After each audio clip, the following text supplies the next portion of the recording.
warahmatullahi wabarakatuh. Alhamdulillahi rabbil alamin, wal aqibatu lil muttaqin, wala udwana illa 'alal zalimin. Asyhadu an la ilaha illallah wahdahu la syarikalah, wa asyhadu anna sayyidana Muhammadan abduhu wa rasuluh, la nabiyya ba'dah. Amma ba'du. Alhamdulillah, kita lanjutkan kajian kita tentang Al-Arba'in An-Nawawiyah atau yang disebut dengan hadis Arba'in karangan Imam An-Nawawi. Pada pertemuan sebelumnya kita telah membahas muqaddimah atau kata pengantar yang dituliskan oleh Imam An-Nawawi. Maka pada pertemuan kali ini kita akan membahas hadis-hadis yang ditulis, yang dikumpulkan oleh Imam An-Nawawi di dalam kitab Al-Arba'in An-Nawawiyah ini. Sebelum itu, marilah kita mengirimkan surah Al-Fatihah kepada pengarang kitab ini, yakni Imam An-Nawawi, ila hadratin Nabi Mustafa Sayyidina Rasulullah sallallahu alaihi wasallam wa ala alihi wa ashabihi wa zurriyatihi, wa khususan ila ruhi Imam An-Nawawi, lahumul Fatihah. A'udzubillahi minasyaitonir rajim. Bismillahirrahmanirrahim. Alhamdulillahi rabbil alamin, arrahmanir rahim, maliki yaumiddin. Iyyaka na'budu wa iyyaka nasta'in. Ihdinas siratal mustaqim, siratal ladzina an'amta 'alaihim ghairil maghdubi 'alaihim waladdallin. Amin. Qala al-musannif rahimahullah ta'ala, nafa'ana Allahu bihi bi ulumihi fid dharaini amin. Telah berkata musannif atau muallif, yakni pengarang kitab Al-Arba'in An-Nawawiyah ini, katanya al-haditsu awwal, hadis yang paling pertama, al-hadisul awwal, hadis yang pertama sekali. An Amiril Mu'minin Abi Hafsin Umar ibn al-Khattab radhiyallahu anhu qala, sami'tu Rasulullah sallallahu alaihi wasallam yaqul, innamal a'malu binniyat wa innama likulli imri'in ma nawa, faman kanat hijratuhu ila Allah wa rasulih fa hijratuhu ila Allah wa rasulih, wa man kanat hijratuhu lidunya yusibuha aw imra'atin yankihuha fa hijratuhu ila ma hajara ilaih. Rawahu Imamul Muhadditsin Abu Abdullah Muhammad ibn Ismail ibn Ibrahim ibn al-Mughirah ibn Bardizbah al-Bukhari, wa Abu Husain Muslim ibn al-Hajjaj bin Muslim al-Qushairi an-Naisaburi fi sahihaihim allazi huma asahhul kutubil musannafat. Ini merupakan hadis pertama yang disebutkan atau yang dikumpulkan oleh Imam An-Nawawi di dalam kitabnya Al-Arba'in Nawawiyah. Kita akan coba urai hadis ini kata per kata atau kalimat per kalimat. An Amiril Mu'minin, hadis yang pertama ini bersumber dari Amiril Mu'minin, yakni pemimpin orang beriman. Ini merujuk kepada pemimpin agama sekaligus pemimpin politik, yakni khalifah kedua, ya, khalifah kedua dalam umat Islam, yakni Umar ibn al-Khattab. An Amiril Mu'minin, dari pemimpin umat orang yang beriman, yakni Abi Hafsin. Abi Hafsin itu merupakan kunyah dalam bahasa Arab. Orang Arab itu suka sekali dengan istilah sebutan untuk seseorang, yakni namanya kunyah. Abi Hafsin Mengapa Umar ibn Khattab disebut dengan Abi Hafsin? Karena Umar ibn Khattab memiliki anak yang bernama Hafsah. Hafsah ini nanti akan menjadi istri Rasulullah. Hafsah binti Umar ibn Khattab, ya. Hafsah inilah yang menjadi istri Rasulullah, kemudian yang memelihara mushaf Al-Quran.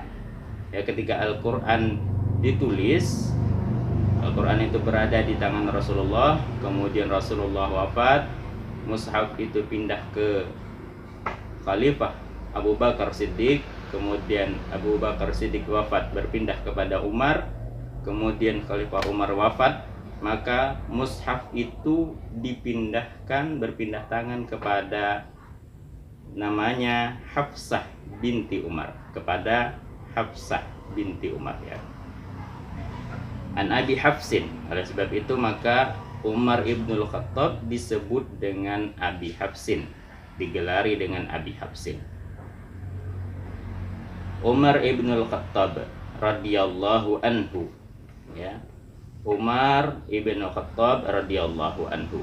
Umar merupakan mertua Nabi sekaligus khalifah kedua umat Islam pasca kewafatan Rasulullah. Umar ibn Khattab berkata, "Sami'tu Rasulullah sallallahu alaihi wasallam yaqul." Aku sendiri mendengar, kata Umar ibn Khattab, bahwa aku sendiri mendengar bahwa Rasulullah sallallahu alaihi wasallam telah bersabda. Artinya Umar mendengar secara sendiri, secara seksama apa yang disampaikan oleh Rasulullah. Sami'tu ini di dalam lambang-lambang periwayatan hadis atau tahammul wal ada menempati posisi yang tertinggi. Yang kalau lebih dari satu orang, dia akan menggunakan sami'na. Sami'na Rasulullah SAW. Kalau ini sami'tu artinya Umar ibn Khattab mendengar langsung dari Nabi secara perorangan, secara individual, bahwa Rasulullah SAW bersabda, "Innamal a'malu binniyat." Ya, segala sesuatu amal perbuatan itu maka hendaklah dilakukan dengan niat. Artinya segala amal itu tergantung kepada niatnya. Wa innama likulli imri'in ma nawa. Dan segala sesuatu perbuatan itu tergantung dari apa yang diniatkan tersebut. Di sini hadis ini menjelaskan tentang pentingnya niat. Ya, niat itu menjadi tolak ukur suatu amal perbuatan, apalagi amal yang berkaitan tentang ibadah seperti sholat, puasa, zakat, dan haji. Semuanya memerlukan niat. Tanpa niat maka amal ibadah itu tidak akan dinilai. Inilah pentingnya niat, ya. Bahkan niat ini di dalam usul fikih disebutkan sebuah kaidah al-umuru bimaqasidiha. Segala perbuatan, segala tingkah laku, segala pekerjaan itu tergantung atau terkait dengan maqasidnya, yakni tujuannya. Ya, maksud tujuan di sini adalah niatnya. Faman kanat hijratuhu ilallahi wa rasulih fa hijratuhu ilallahi wa rasulih. Ya. Barang siapa yang berhijrah, nah ini, barang siapa berhijrah kepada Allah dan kepada Rasulnya, fa hijratuhu ilallahi wa rasulih. Maknanya, barang siapa yang berhijrah, dalam konteks hadis ini Rasulullah menjelaskan tentang niat berhijrah, hijrah dari Makkah ke Madinah. Maka Rasulullah mengatakan, "Wa man kanat hijratuhu ilallahi wa rasulih fahijratuhu ilallahi wa rasulih. Perlu diketahui bahwa asbabul wurud hadis ini, bahwa ada seorang Quraisy, seorang Arab yang berkeinginan hijrah ke Madinah bersama Rasulullah, tetapi hijrahnya bukan karena Allah dan Rasulnya, tetapi karena menginginkan seorang wanita di Madinah yang ingin dinikahinya. Maka niatnya itu bukan murni karena Allah dan Rasulnya, ya.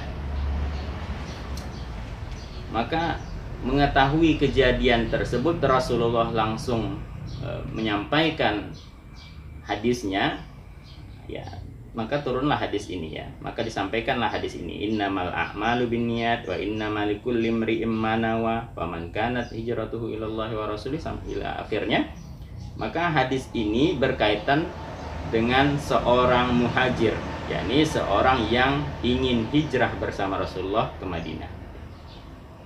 Ya, kata Rasulullah, faman kanat hijratuhu ilallahi wa rasulih fahijratuhu ilallahi wa rasulih. Barang siapa yang berniat hijrah bersama Rasulullah dengan maksud, ya, menggapai ridha Allah dan karena perintah Rasulullah, maka hijrah itu akan dinilai oleh Allah dan sebagai wujud bakti kepada Rasulullah.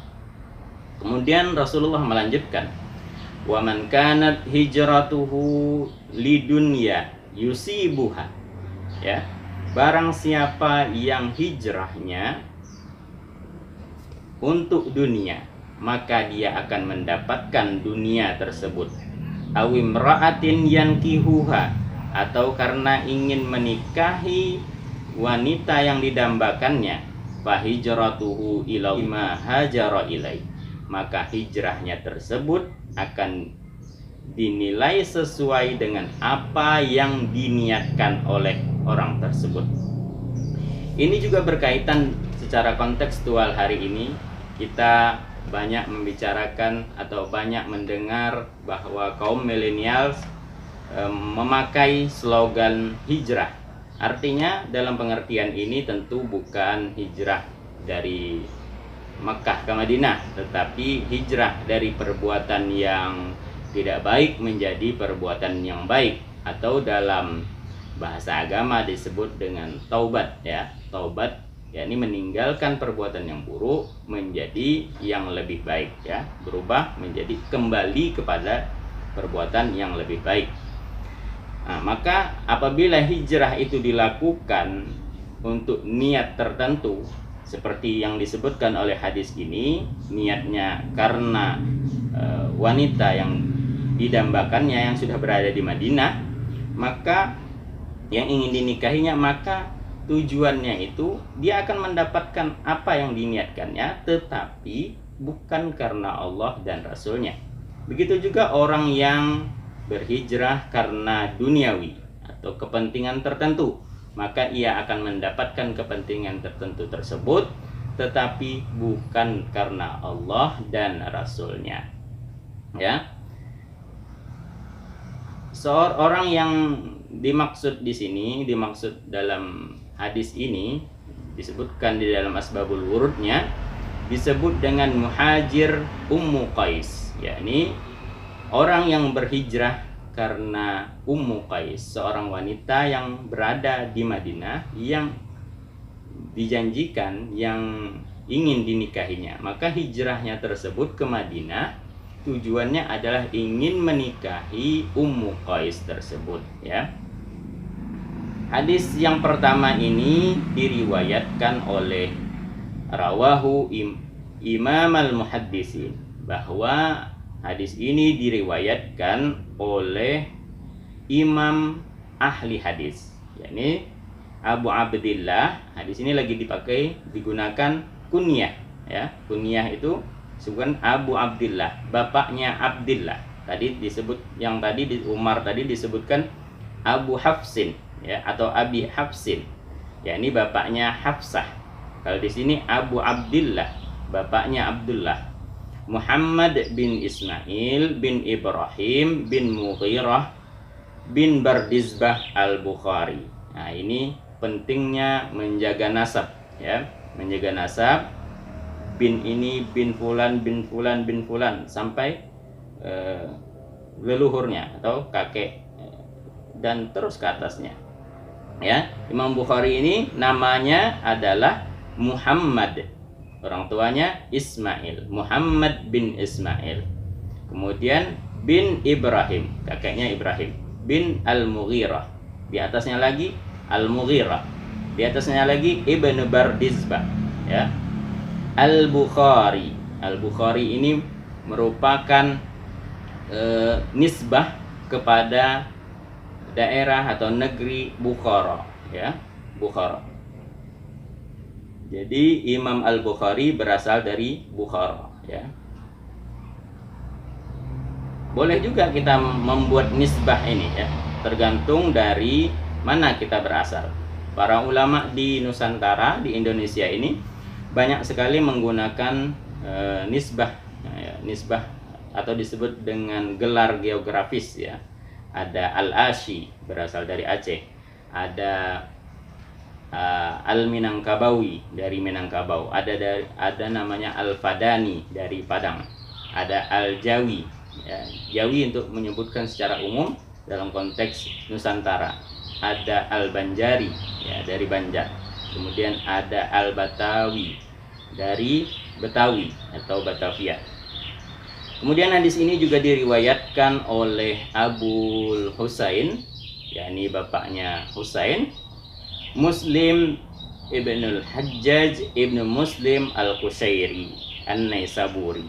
Yakni diriwayatkan oleh Imam Muslim bin Hajjaj bin Muslim al-Qushairi an-Naisaburi. Lagi-lagi ini menunjukkan bahwa Imam Muslim Ibnu Hajjaj ini berasal dari Naisabur ya, di wilayah Asia Tengah. Wa sahihaihima allazini huma asahhul kutubil musannafah. Ya. Bahwa hadis-hadis yang diriwayatkan oleh Imam Al-Bukhari dan Imam Muslim ini merupakan hadis yang sahih ya, yang tidak ada lagi kitab sahih selain kitab Sahih Bukhari dan kitab Sahih Muslim di antara kitab-kitab hadis ya. Kedudukannya adalah kedua setelah Al-Quran. Jadi urutannya Al-Quran, kemudian hadis Bukhari, kemudian hadis Muslim. Demikian penjelasan tentang hadis yang kedua ini. Hadis yang pertama ini maksud saya tentang hadis hijrah ya, hadis hijrah dan pentingnya niat dalam beramal ya. Demikian yang dapat kita sampaikan. Wabillahi taufiq wal hidayah wal aqwa minkum. Assalamualaikum warahmatullahi wabarakatuh.